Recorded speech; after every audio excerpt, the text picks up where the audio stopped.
My name is Mike Hosted at ATBS. This is my 14th year at ATBS, so I've been here quite a while. Really gotten to see a lot of ups and downs in the trucking industry in that 14 years. So started in 2008, right before the Great Recession and the world fell apart. Here we are kind of going in a similar direction, but it's a little too soon to tell. So we'll go through what we're doing.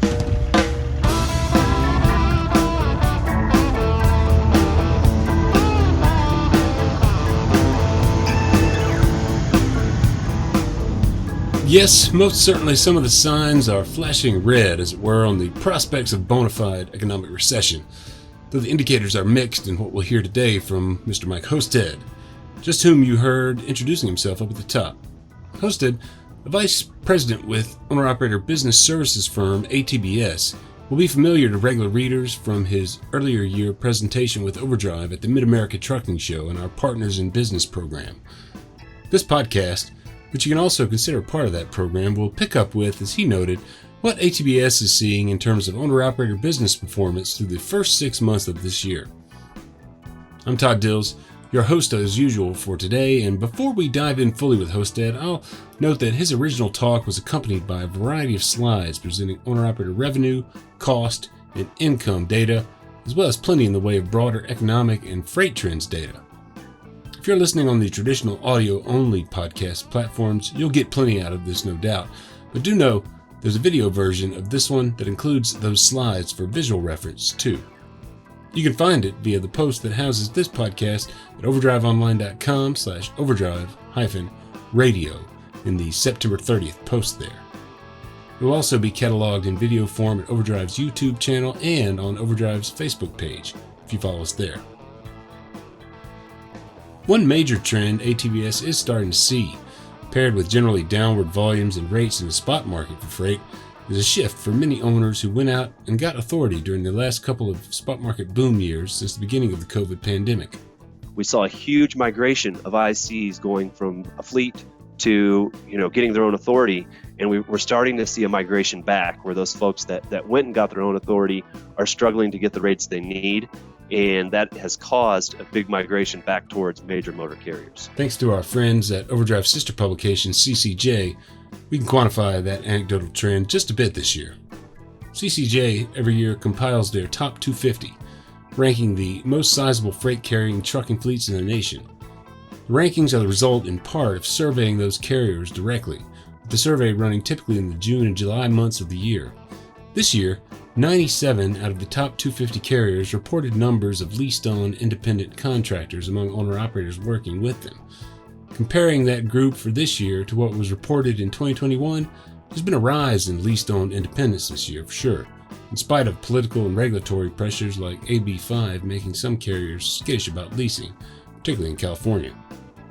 Those 97 fleets, considered in the aggregate, were contracting with more independents in 2022 at the height of the fuel price shock in those early summer months. It's not a huge uptick in numbers among them that we're talking about, just a little more than a 2% rise in the aggregate, but perhaps a reversal of the trend toward motor carrier authority for owner-operators that's been so prominent during the very long spot freight upcycle of the last couple of years. Hosted digs much more into those cycles and what follows. Before we get there, though, I wanted you to know I'm sitting here looking at several boxes worth of swag from Overdrive Radio's sponsor, Howes. Among all of it are a couple of cases of their Diesel Treat and Diesel Lifeline products aimed at preventing and correcting, respectively, problems with winter fuel gelling. If you have experience with that issue, and particularly if you've been a Howes customer, tell us your story with it to win a prize pack including a bottle of each of those fuel treatments, in addition to more. You can do that by leaving us a message at 530-408-6423 with your winter fuel story and or how you use Howes products. We'll be in touch to make sure we've got the right shipping info for you if you do. That number again, 530-408-6423. Okay, on the other side of the break, we'll jump right in directly with Mike Hosted for a roundup of economic indicators to start. Controlling your fuel costs and making sure you have a big maintenance reserve right now are the two things you need to start with to make sure your business is going to be successful for the long term. And there's much more where that came from, about how ATBS client owner-operators are performing, and just what you can do to get ready for a big downturn's possibility. Where do the greats of the trucking industry belong? In the Howe's Hall of Fame. Do you know a person, place, or organization that deserves to be recognized for their outstanding work? Nominate them today. Howe's, makers of the nation's top diesel additives for over 100 years, has been adding amazing inductees into its new digital Hall of Fame, and now they want to hear from you. Become a part of the fun and excitement by submitting your nomination when you visit the Howe's Hall of Fame at howesproducts.com. That's Howes, Howes, howesproducts.com. Here's ATBS Vice President Mike Hosted. First off, I'd like to start by talking about the economic environment of trucking. So we all hear anecdotes, we all hear chatter on the CBs and everything else about what's happening with trucking, what rates are doing, how fuel's impacting things. This is real data. So this is going to give us a real clear insight as to what's actually happening, what we're seeing, and averages across the independent contractor, programs. And so, we're going to see a lot of good information here. So the first thing I want to start off talking about is the spot market. And so we'd like to talk about the economics and what we're seeing. First off, let's talk about that spot market. We've all seen what's happening. We hear about it. But here's some raw data for you all to really gauge what's happening. Just for information, on the left-hand side, you see 0 to 250. That is going to indicate the number of loads on the spot market per one truck looking for a load. So you can see it goes all the way up to 250. And then the red line is what we consider the break-even point. And so if it's above that red line, that means things are better for the independent contractors, the truckers out there, where they have more negotiating power. They really have control of the situation. If we're below that red line, things are probably going to be a little bit better for the shippers because there's rate pressures and there's just not as much freight to be hauled. So generally speaking, if we're above that red line, things are really good for you all. If we're below that, it's a lot tougher to run in the spot market. And so this holds the test of time. If you look in the middle here in 2018, things were really good in trucking, really, really good. I'm sure most of you remember that. Where we were above that red line, we saw rates go up to 255 back in 2018. 2019 was not a good year. And early 2020, of course, was disaster because we didn't know what was going to happen in the world. But then coming out of that COVID scare, we really skyrocketed up to all-time freight levels. There was a bunch of freight to be hauled. There wasn't enough trucks. There wasn't enough drivers of you all to haul all that freight. And so we saw a huge demand for, truck drivers to haul freight.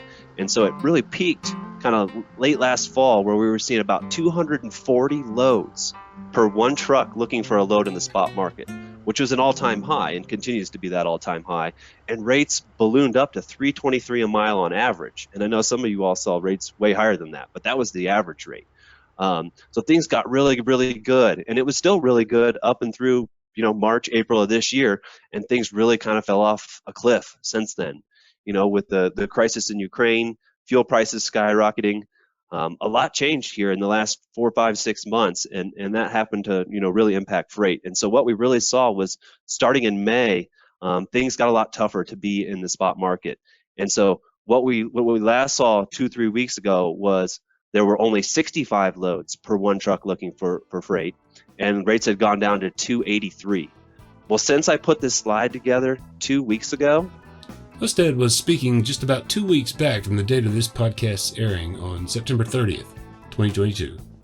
The dynamics he's about to describe here have only continued since as well. It's fallen even further. So now there's about 55 loads per one truck looking for a load, and rates have gone down to about 263 in the spot market.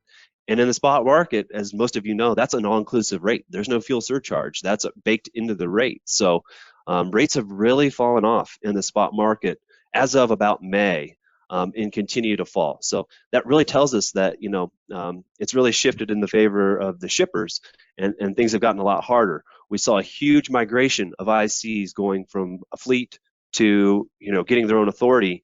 And we're starting to see a migration back where those folks that went and got their own authority are struggling to get the rates they need, and that has caused a big migration back towards major motor carriers. So that's big picture spot market. And then when we get more granular, what I did was I backed out the fuel surcharge. So again, the fuel surcharge is baked into it. So what I did was took the average from that time, And really what you can see is, again, in 2018, things were really good. After we subtract out the fuel surcharge, rates were about $2.22 a mile. 2019, as I said, things got really tough, and it went down to about $1.70 after we backed out the fuel surcharge. Early COVID, rates were about $1.90. And then when things got really, really, really good, at the peak there, we were seeing $2.50 rates even when we back out the fuel surcharge. But as of now, because of that high fuel cost, rates have gone down to $2.13. And again, since I put this together, they've actually fallen below $2 a mile in the spot market on an average rate. So the spot market's gotten considerably tougher recently. And I know that you all, especially you all that run in the spot market, have felt that pain. So it's just been a big dynamic shift. So that's the spot market. We've seen a big shift downwards of these last 4, 5, 6 months in terms of the number of loads available, but also that rate given to you, especially once we back out that fuel surcharge because fuel has gone up so much. So that's the spot market. It's important to understand the spot market for sure. Not a lot of us run on the spot market though. So this is a completely different view. This is the Cass Freight Index. And so this shows us major shippers, major motor carriers, contract freight that you're going to see at the major carriers of the world. And so this chart, the blue graph, shows us really the number of shipments that are being hauled, purely and exactly how many shipments are being hauled and how much is their demand for that. And so again, this stands the test of time. In 2018, things were really, really good. We know that, we felt that, we saw it. 2019, things got pretty poor and we saw the number of shipments drop. Early 2020, the world kind of shut down and we saw an all-time low in terms of number of shipments. And then coming out of that COVID phase, freight just skyrocketed. And so we saw shipments go up, everything went up. And really what we've seen the last 6 months is that things have really just leveled out. So, I think the important thing to get out of this is that, the last 2 years have been the best freight market we've ever seen. Generally speaking, when we get a really boom freight market, it lasts 6, 9, maybe 12 months at most. But because of what's happened, in this COVID time and what, all this capacity shortage, truck shortage, you name it, it lasted longer.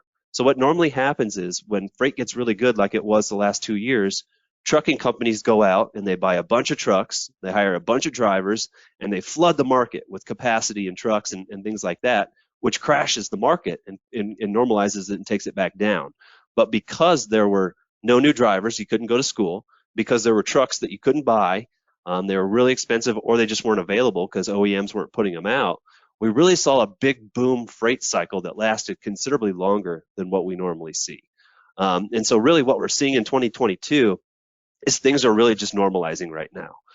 It seems like it's bad, but it's not. It's normal. It's just things have been so good the last 2 years that we've honestly kind of gotten spoiled. So I know it's still kind of shifting downwards and we haven't, gotten to the exact equilibrium yet. We don't know exactly where we are, but right now things are normal. And what I tell our clients and what I tell our trucking companies that we work with and everybody that I talk to is if you back out 2020 and 2021, if those didn't exist, we would still be in a pretty decent freight market right now. It's just things were so good that it seems like things are bad right now. So hopefully that makes sense. So that's the number of shipments. Again, we're pretty much normal. Not bad, not good. We're very normal. In terms of expenditures, though, rates are still at all-time highs. So rates, at least at contract freight with major carriers, major shippers, things like that, are still at all-time highs. So again, you look at 2018, things were pretty good. Expenditures were high. 19 and 20, they kind of fell down. And then we peaked. Again, in 2021, we peaked with all-time high expenditures. And while we are trending downwards, rates are still at all-time highs above where they've ever been in the past. So I think it's important for us to realize that. Again, we do know it's shifting downwards. We can feel it, but they're still at all-time highs if we back out the last couple of years. So it's just important to keep that in mind, and realize that, hey, freight has gone down. It is a little bit tougher, but it's still better than normal times if we think about it in that context. So that is what we see in the market. And so I get the privilege of, helping partner up with motor carriers. That way we can deliver a cheaper, better service to you all. So, I get to talk to, a lot of big carriers around the country, small and big, and I get to understand how they're feeling, and I get to convey that to you all. And so that's a really, really cool thing that we get to do and get to share that information with you all. So what are the fleets saying right now? The larger fleets, the big ones of the world, the Swifts, the Schneiders, the JB Hunts, they're seeing very little rate reduction pressure right now. So again, we saw the spot market pressure has, really kicked in and hurt drivers, but the contract freight really hasn't seen much downward pressure yet.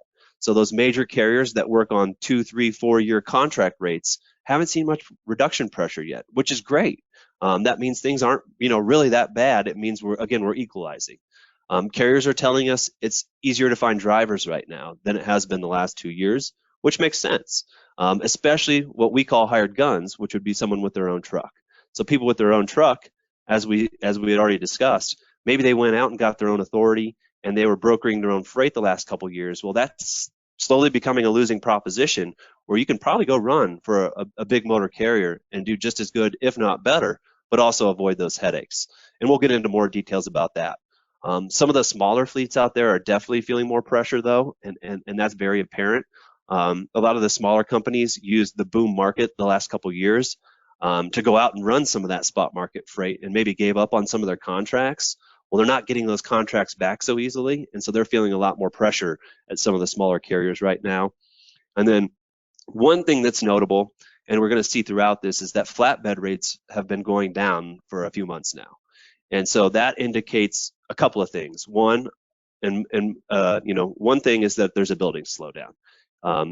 That means construction companies, housing builds, things like that are slowing down, and that's because interest rates have gone through the roof.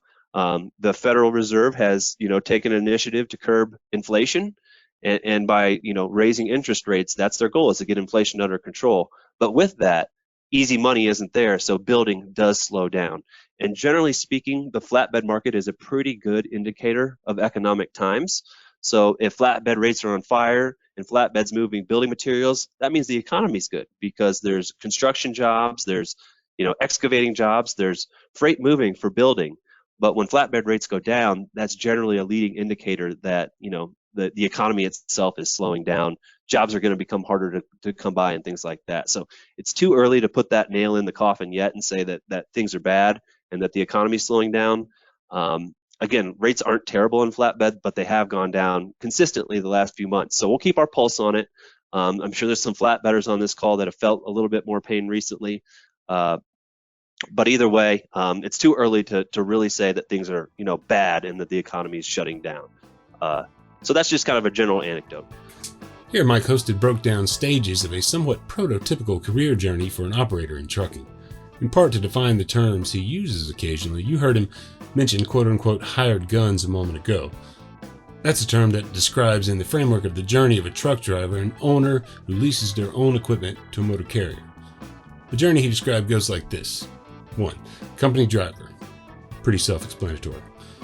2. Pioneer. This is a term of art for a company employee driver who decides to explore business ownership, maybe in a lease purchase with a motor carrier or other entity. 3. A hired gun. As already noted, a truck owner who leases to a motor carrier. 4. Lone Ranger. An owner-operator with motor carrier authority now competing directly for contract freight and or working the spot freight market. Finally, 5. Trailblazers.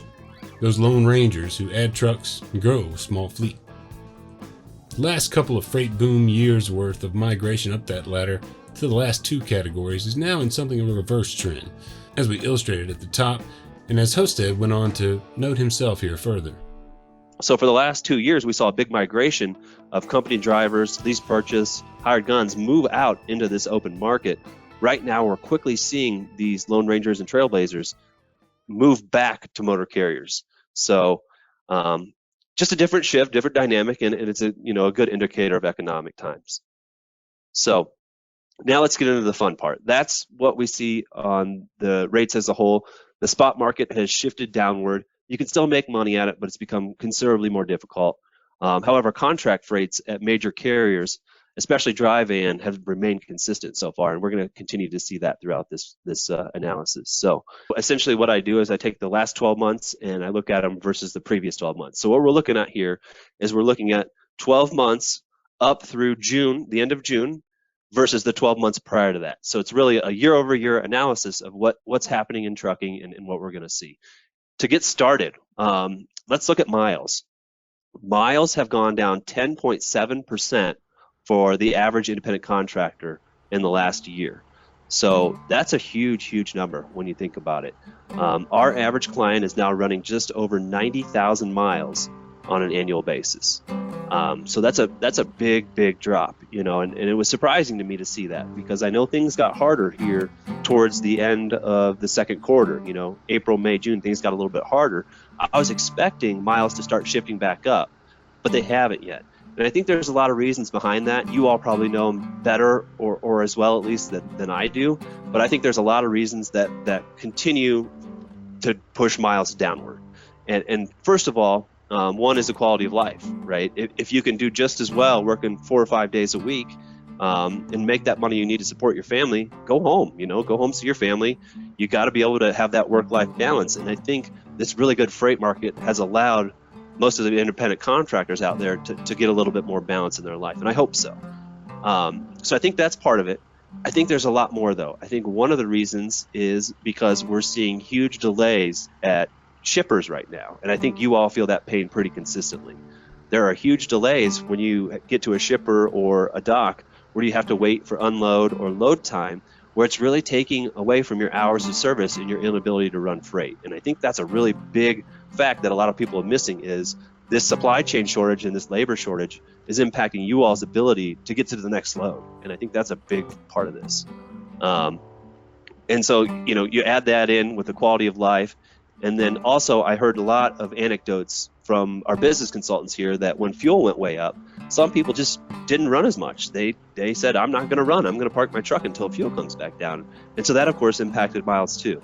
So there's a lot that goes into this, and there's probably more reasons than that, but I think that's a big part of it, is miles continuously go down.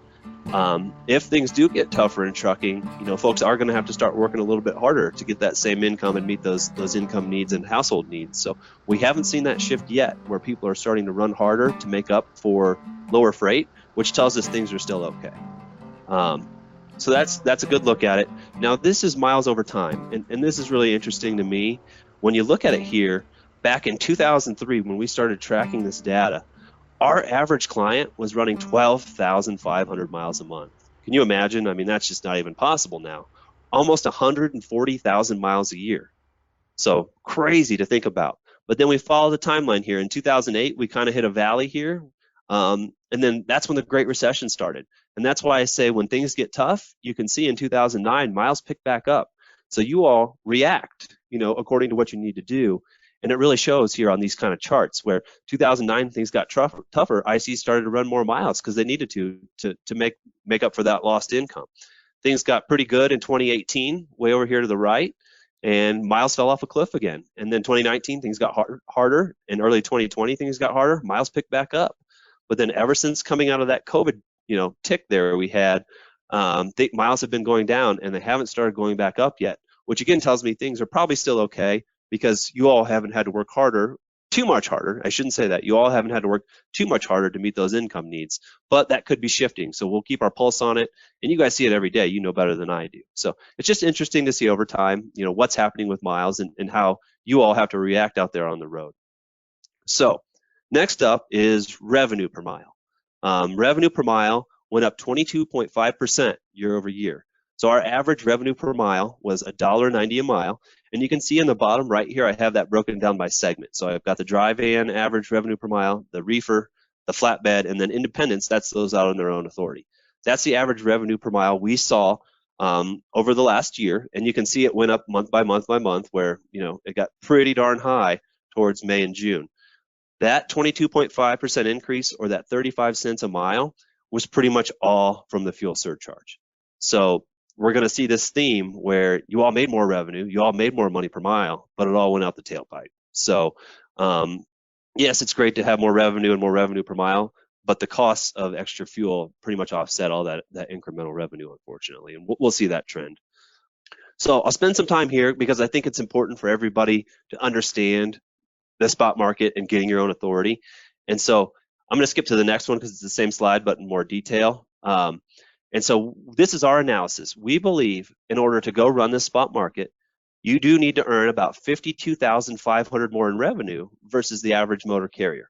You need to earn about 48 more cents a mile versus the average motor carrier, just in order to break even running on your own. And why is that? There's all these reasons listed. You have to get your own licenses, permits, pay your own IFTA. You have to do the additional insurance, which if anybody's in this, you know that the additional insurance to be out on your own is extremely, extremely difficult to get and extremely expensive. So our minimum additional cost for insurance is $12,500. It's probably more than that though. You also have to have your own trailer, right? I mean, if you're on your own, you have to have your own trailer. You don't have a big trailer pool. And so that's an annual cost of $7,000. Right now, if you can find a trailer, it's probably going to be more than that. Trailers are extremely expensive and extremely hard to find right now. You also have to book, bill, and collect, loads. So you got to send out invoices and collect money, and that's extremely difficult, frustrating, and expensive. And then the biggest thing is operational losses. When you're on your own, again, you've got your own trailer. So if you're sitting at the shipper and they don't want to unload you for 10 hours, you're stuck. You can't, unhook and go pick up another trailer and move on to your next load. You got to wait for them to unload that trailer. So that's where we kind of came up with this number. Really, you're looking at about $52,000 or about 50 cents more a mile you need to earn on the spot market versus running for a motor carrier. And so you can see here, I'll back up. Over time, we've got our break-even line here.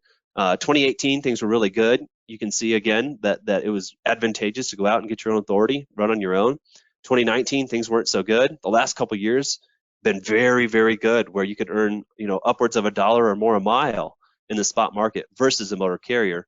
Then we fast forward, and it was good all through. This is a more condensed view. Up through April, things were good in the spot market, and then all of a sudden in May, it really fell off.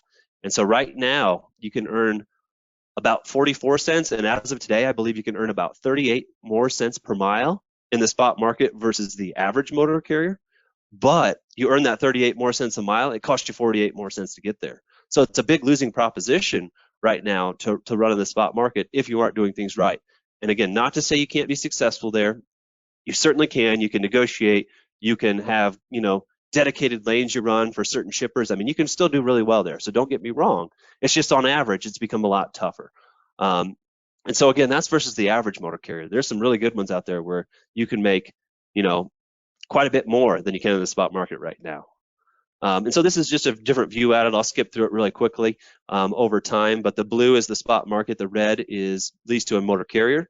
And again, this is just a more condensed view where you can see that gap was really big. That means it was really good in the spot market. You can make more money there, but things changed. As of May, things changed where that difference has really changed. So I got this red text down here, but really what it's telling us is, hey, if you go run the spot market, you're going to earn $44,000 more in revenue, but it's going to cost you $52,000 to get there. So really, you're in a big losing proposition where you're probably going to lose about 10 grand in the spot market right now. And again, that's not universal, that's averages, but that's what we like to look at.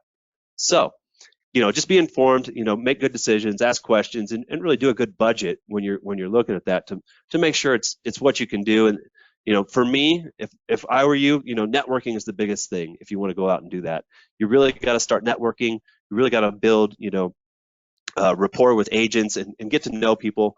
Right now is probably not the time to go out, but right now is the time to start building that relationship. That way, the next time things do get really good, you have the ability to flip that switch. So hopefully that makes sense.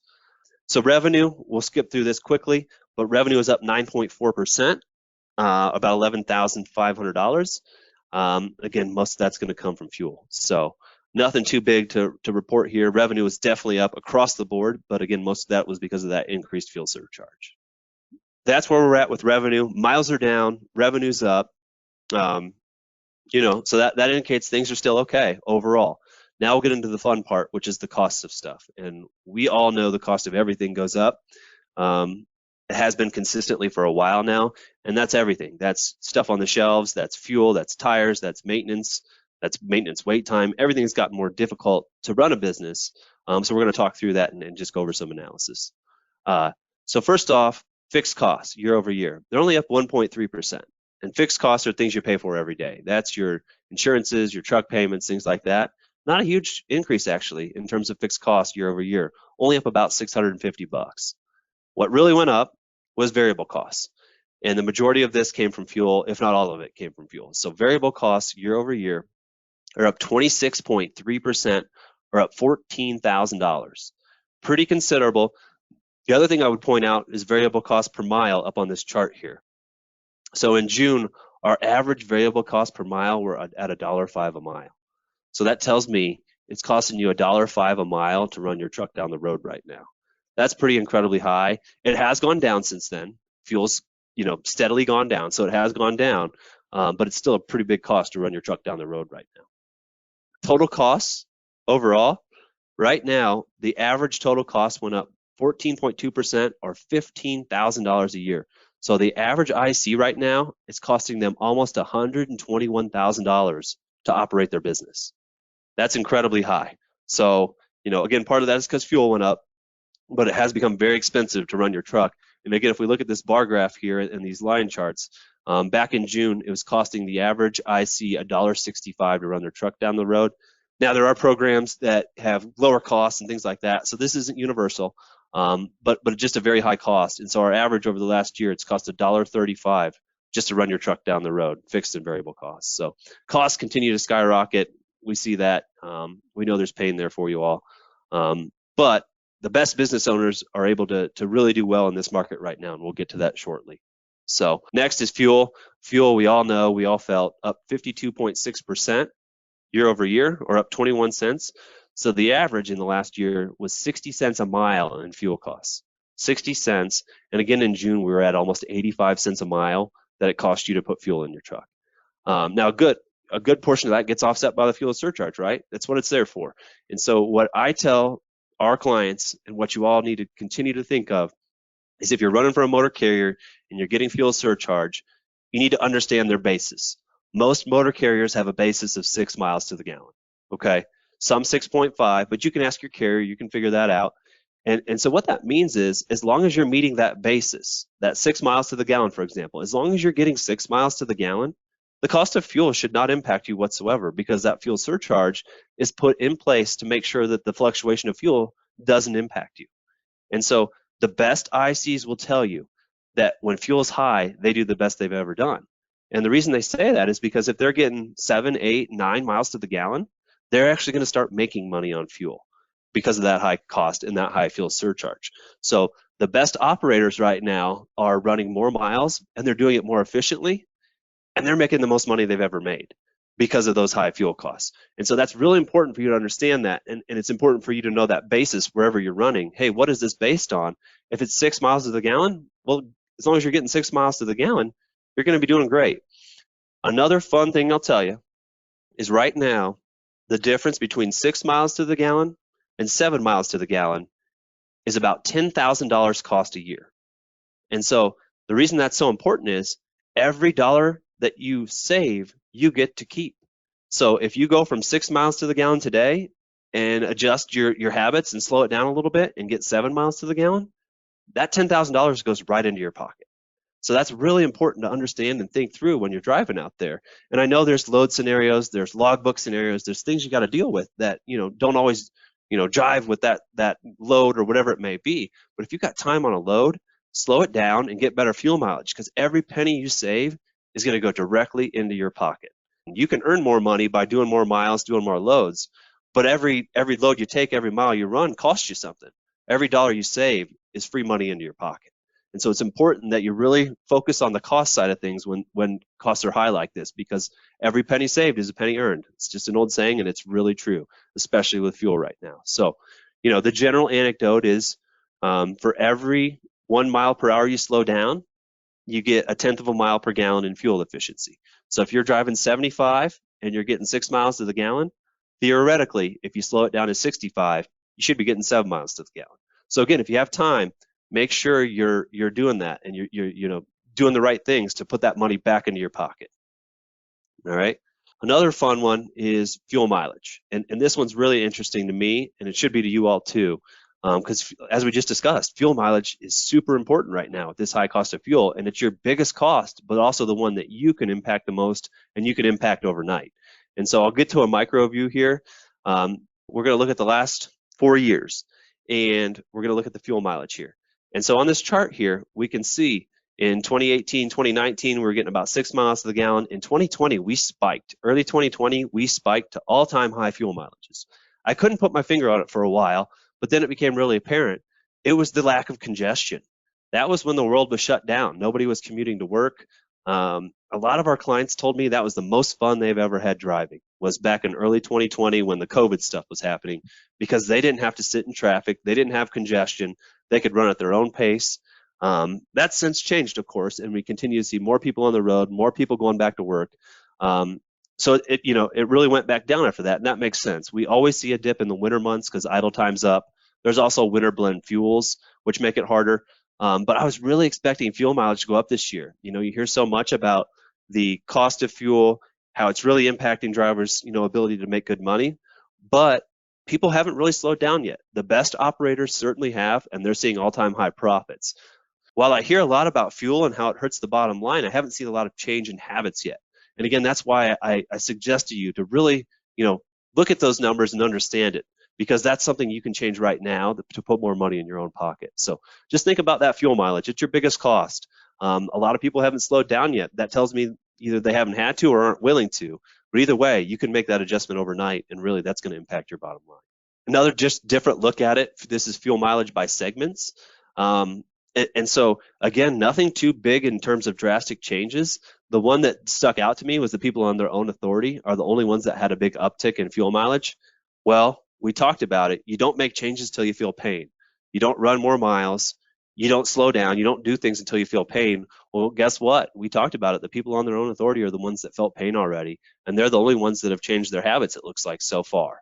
So hopefully you guys can take something out of this and look at your business and just kind of analyze those numbers. Does it make sense? Because it might. I'm not telling you what to do. I'm not telling you, how to run your business, but I am telling you what you can do to possibly impact it and put some more money in your pocket. We saw revenue was up to $1.90 on average. And again, we got many clients, many carriers well above that. So that was up 22% or $1.90. The revenue was up $14,700. But the cost of fuel completely offset it. So $14,700 up in revenue, but $14,400 up in fuel costs. So all that incremental revenue gains we saw over the last year, as I said, kind of went out the tailpipes, unfortunately, in terms of fuel costs. Again, those good operators have run more miles and have increased their fuel mileage and did not have that big of an increase in fuel cost. All that money went in their pockets, and you can do the same. Truck payments. This is a long cycle of truck payments. They continuously go up. They kind of peaked in December, though, which surprised me. But if you think about it, there's a big delay in terms of shipments of new trucks and orders and things like that. So maybe these rising prices haven't come to fruition yet to you all, and let's hope that's the case. One thing I have noticed, though, is the used truck market has started to fall a little bit. It's still extremely high. Don't get me wrong. It's still extremely high to buy a used truck right now, but it has started going on a downward direction, which we haven't seen for a couple years. There are more trucks available. There are people that, maybe were out in the spot market and said, hey, you know what, this has gotten tougher. I'm just going to sell my truck and be a company driver, or maybe even leave the industry. So that's kind of opened up some trucks. But when you talk to the OEMs, the manufacturers, they're still pretty far behind on deliveries. So brand new trucks are still a premium. They're still pretty hard to get. Major carriers aren't getting their full allotment, so they might order 200, 300, 400 trucks, and they're not getting all of them. Another really interesting thing that I've heard from a couple carriers is they'll put in an order for, say, 200 trucks, just as a random example, and they'll sign the contract and say, all right, I'm going to pay X amount for these 200 trucks. Well, that OEM, Freightliner, Peterbilt, whoever it may be, Kenworth, Volvo, you guys know them all, they'll come back to that carrier and say, hey, I know you signed this contract, but our costs have gone up. So here's the new rate. I know we already signed the contract for $150,000 per truck, but guess what? It's now $165,000 per truck. If you don't sign this new rate, then we're going to give it to somebody else. So there's an incredible amount of demand still for those brand new trucks, which tells us that the rates are still going to go up on the price of trucks, unfortunately. This one shocked me, and on initial look, I think it'll shock you all too. Maintenance year over year was down 3.5%, or $404. And when you think about that on a big picture level, you say, what the heck? That can't be true, right? Well, when you really dive into it, miles were down almost 11%. So that tells me maintenance should be down 11%, right? I mean, if you're running 11% less miles, the wear and tear on your truck, the maintenance costs, things like that should be down 11% as well, but they're only down 3.5%. So what that really boils down to here, and this is important, is the cost per mile continues to go up. So while overall costs are down, cost per mile continues to go up. And if you can see here in June, our average client was paying 14 cents a mile for maintenance. That's a really, really big number and a really big deal. And I really want you all to think about that. The number one cause of failure for owner-operators right now, time and time again, is a major mechanical breakdown. Number one cause by far. I mean, it's not even close. And so it's important that you have a really good maintenance reserve set up. Some people do it by the mile, but with miles fluctuating the way they have lately, it might be better to think about maybe a fixed cost per week. Hey, I'm going to set aside $300 a week automatically. And it's going to be dependent on, the age of your truck, what kind of freight you run. It's all very dependent on that, but it's really important that you get in tune with, saving enough for maintenance, because major mechanical failures are very expensive. Not only that, but it's a big time consumption project. I hear, there's not enough parts, there's not enough mechanics, there's just not enough available to get that done. So we're hearing an average downtime of 10 to 21 days for mechanical failures. And so, yeah, sure, maybe you saved up the 10 grand to pay for that part and that repair, but did you have enough to cover your home costs for that 2 or 3 weeks? Maybe not. And so it's important that you have that big nest egg right now, because not only do you have that big repair bill, but your home bills don't stop. So really, really think about that and really consider your maintenance fund right now, because again, it's the number one cause of failure. Number two is health issues. And then number three is tax and financial issues. But by far, maintenance is the biggest cost failure right now. So make sure you're setting aside money into your maintenance account. Probably up it. This is going to continue to be a problem. Part shortages aren't going away. Qualified mechanic shortages aren't going away anytime soon. So this is going to be a problem for the next couple years. And I really encourage you to save money not only for your mechanical failures, but that downtime you're going to experience when it does happen. Because we know in trucking, you're going to have problems. It's all there is to it. Are you going to be ready for it? And if so, you're going to survive, whereas others won't. I think those are the two big takeaways, and we got more to go through here, but controlling your fuel costs and making sure you have a big, big maintenance reserve right now are the two things you need to start with to make sure your business is going to be successful for the long term. All right, different look at it here. This is just, maintenance on the left. This is the chart we just saw. This is the people out on their own authority. They're up to 19 cents a mile. So that just shows you the power and purchasing power of working for a motor carrier. And I'm not advocating for that at all. But if you're out on your own authority, what I'm telling you is you're going to have longer downtimes, you're going to have more expensive parts, and it's going to cost you more. So if you're out on your own authority, just be prepared to save more money for maintenance, because it's going to be harder for you than it is for somebody running on a motor carrier. All right. So maintenance costs over time, and I'll go kind of fast through some of these end slides here, but maintenance costs over time, I look at 2008, 2009, we saw a big dip here in terms of maintenance. That was deferred maintenance. People weren't making enough money to service their truck and were deferring it. And then once they got caught up, it was a huge spike in maintenance costs. And I don't want you all to get in that scenario where you're not comfortable and you're putting off maintenance, because that's going to run you out of business. And so we saw the same thing in 2019. There was a big dip here in maintenance costs. Not a big dip, not as big, but there was a dip. People were deferring it. Things got better and the cost went back up. So again, I just encourage you all to really, take that and use it to your advantage and save money now. Things haven't gotten bad yet. We don't know if they will. So use this time where it's still pretty decent to save up money, because if things do get bad, it's going to be harder to save at that time. So net income, the fun part. What were drivers making? This is our average client. Our average client was down 1.5% over the last year in terms of net income, or down just about $1,000. So our average client was pulling in just about $69,000, or just over that.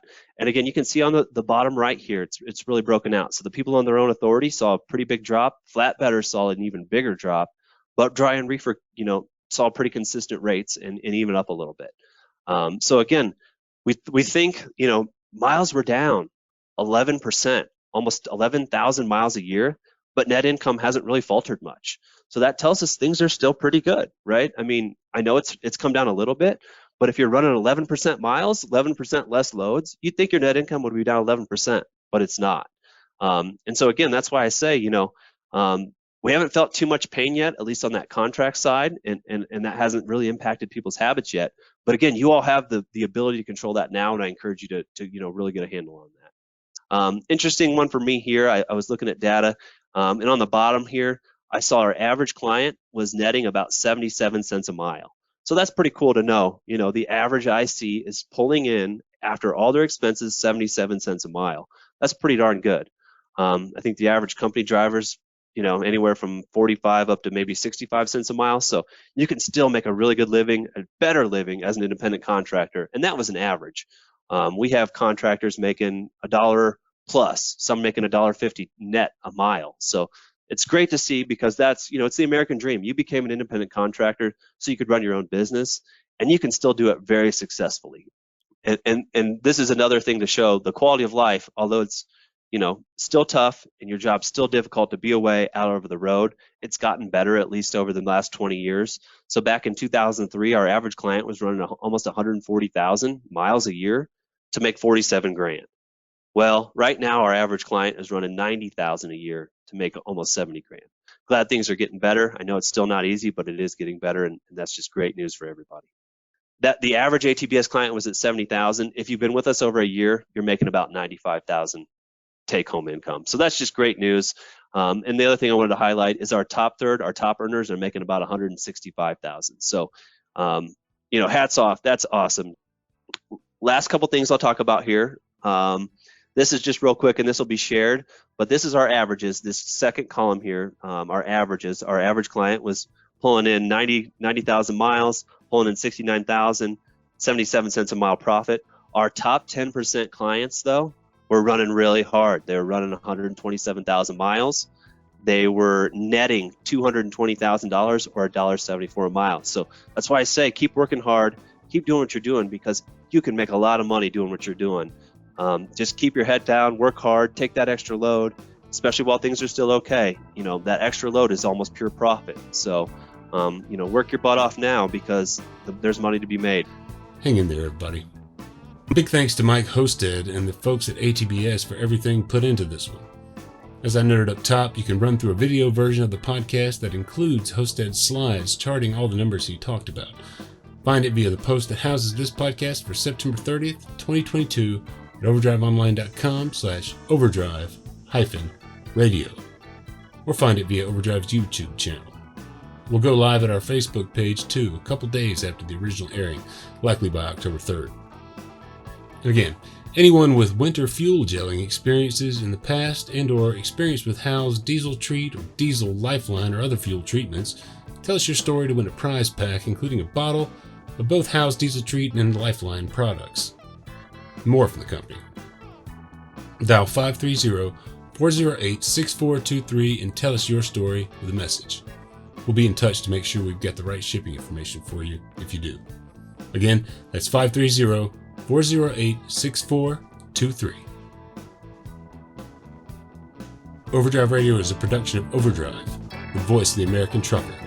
It's edited and produced by me, Todd Dills, with the acoustic guitar and other support of trucker songwriter and Overdrive contributor Long Haul Paul Marhofer. The theme is Legend of the Snake Man by Marhofer, featuring the guitar work of Travis, the Snake Man himself, Whammock, Terry Two Socks Richardson on bass, keys by Tishomingo Jim Whitehead, and on drums, Mr. Andrew Marshall. The podcast is backed up further by Overdrive's own news editor Matt Cole, social media coordinator Holly Young, and executive editor Alex Lockett. Until next time, keep it pro.